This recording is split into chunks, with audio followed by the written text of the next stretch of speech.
Assalamualaikum warahmatullahi wabarakatuh. Halo teman-teman semuanya, apa kabar? Ketemu lagi dengan saya, Reni Wulan dari Abidin, teman belajarmu. Saya doakan teman-teman semua dalam keadaan sehat walafiat, sadar, lahir dan batin. Di sini, walaupun umur kita sudah berapa ya saat ini, ketika kita ngobrol tentang orang tua, flashback tentang orang tua ya, membahas orang tua, tentu kita hanyalah seorang anak, berapapun usianya, apapun kondisi kita saat ini, ya. Untuk teman-teman juga yang mungkin di sini menyaksikan dan punya anak, kita berbagi kesadaran lain mengenai anak-anak ya, dan kita juga pernah menjadi anak-anak. Kondisi anak-anak juga berpengaruh besar menentukan kita saat ini.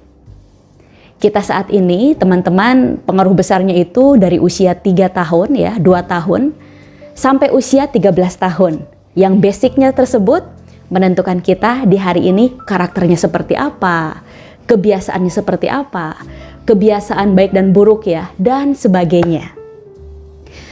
Tentu selain dari faktor sejak usia tersebut, faktor ketika kita masih dalam kandungan juga berpengaruh kita sekarang seperti apa. Nah, kebetulan nih teman-teman, akhir-akhir ini saya dihubungi oleh teman-teman yang ya ngobrol lah ya, berbagi cerita. Itu tuh ada ibu-ibu yang anaknya itu keras, susah diatur. Terus kalau diatur, dinasehatin, itu malah berbalik marah. Ya, temperamen. Kalau dinasehatin, dimarahin, balik marah, bahkan suka merusak barang. Nangisnya kenceng ya, tantrum dan sebagainya. Ini saya merasa ya, ketika beliau ngobrol ke saya dengarkan beliau keluhan-keluhannya tentang anaknya yang sulit diatur itu dan juga sikap dari kepribadiannya yang keras gitu. Saya merasa ada beberapa hal yang perlu saya tanyakan. Kecurigaan saya adalah ya, saya sampaikan lewat sebuah pertanyaan. Saya tanya, Mbak, kalau boleh tahu, waktu Ananda ya, anak sedang dalam kandungan dulu pas dikandung, pas Mbak hamil oleh anak gitu kan, apakah Mbak sempat tidak mau punya anak? Entah mungkin waktu itu Mbak tidak mau punya anak dulu karena ekonominya belum siap. Mungkin masih pengantin baru gitu ya, ekonominya belum mapan gitu, atau masih tinggal dengan orang tua, dirasa masih muda, belum siap jadi orang tua gitu. Sehingga ketika hamil ya, ketika hamil ada perasaan belum siap jadi orang tua sehingga tidak menginginkan bayi ini, belum mau hamil dulu gitu loh. Cuman karena tidak memungkinkan untuk aborsi, untuk menggugurkan kandungan ya, karena mungkin takut dosa gitu ya, takut menjadi sebuah aib atau terjadi kecelakaan, misalnya malpraktek. Keinginan tersebut ya tentu tidak dilakukan gitu. Jadi tetap hamil, tetapi menyimpan emosi-emosi yang tidak menginginkan tersebut. Beliau menjawab iya katanya, karena dulu belum siap. Nah, dampak secara psikologis ya kepada anak yang biasanya merasa tidak diinginkan oleh orang tua kelahirannya, anak cenderung membenci orang tuanya. Sikap benci yang ditampilkan adalah dengan susah menurut, liar, temperamen, terus kasar misalnya ya, susah dinasehatin. Ini adalah bentuk-bentuk penolakan karena dia juga merasa tidak diinginkan. Hal ini bisa teman-teman pelajari kalau teman-teman ikut mungkin hipnoterapi regresi ya. Karena ada tuh anak yang setiap disisirin sama orang tuanya sebagai bentuk sayang ya, dicium, diusap, dikasih topi misalnya, itu tuh nggak mau topinya tuh dilempar gitu, dilepasin, disisirin juga nggak mau, diacak-acak lagi sama dia. Itu kemungkinan juga pernah ada cerita karena setelah di terapi gitu ya, ternyata si anak ini pernah ada trauma ketika dilahirkan, itu sulit keluar ya, sehingga tindakan medisnya adalah divakum. Dan si bayi ini yang baru keluar dari rahim ya, ke alam dunia, merasakan sakit yang luar biasa di kepala. Sehingga ya sensasi fisiknya secara psikologis adalah seperti itu di usia dewasa. Di usia anak-anak menuju remaja dan dewasa seterusnya gitu loh. Saya juga mendapatkan kisah teman-teman yang anaknya tomboy misalnya, atau anaknya harusnya laki-laki tetapi sifatnya lebih lembut ke wanita-wanitaan gitu loh. Itu ternyata ketika sang istri hamil, suaminya berharap anak pertama adalah anak laki-laki agar beliau ada teman main nonton bola misalnya, bisa main sepedahan dengan bapaknya.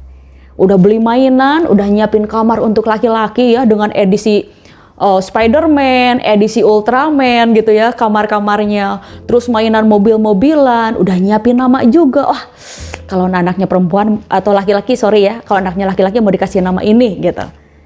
Pas brojol ternyata beda dengan hasil USG. Pas brojol anaknya perempuan, anaknya tomboy ternyata gitu. Ketika sudah besar dia jadi tomboy. Begitu juga anak yang diinginkan ketika hamil anak perempuan gitu loh. Ternyata yang pas melahirkan anak laki-laki. Anak laki-lakinya ternyata tidak setangguh, nggak maco seperti anak laki-laki pada umumnya misalnya ya.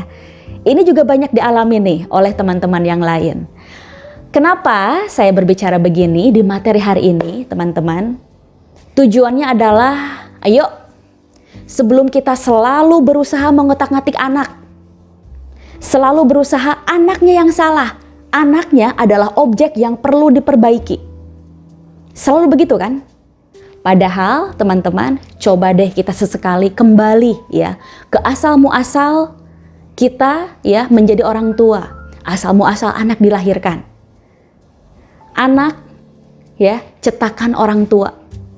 Anak adalah hasil lukisan kanvas diwarnai dilukis oleh orang tua. Maka desainer awal adalah orang tua. Ini bisa menjadi pemahaman untuk kita semua kenapa ada ilmu parenting. Bukan ilmu childrening, bukan ilmu kidding ya. Kidding. Maksudnya parenting bukan childrening gitu. Karena yang perlu diotak-atik, perlu mengubah banyak hal. Itu adalah parentnya, orang tuanya. Maka mulai dari sekarang, ayo kita berbalik arah, kembali ke sumbernya. Jangan-jangan kenapa anak kita sulit diatur? Anak kita banyak yang membangkang, begitupun kita waktu kita kecil dulu ya. Termasuk saya. Itu karena selalu yang salah adalah anak. Bila perlu hukum, bila perlu siksa, bila perlu pukul, sekolahkan ke tempat yang keras, beri pendidikan, masukkan ke pesantren, masukkan ke sekolah asrama, ancam dia dengan hukuman. Padahal, ayo,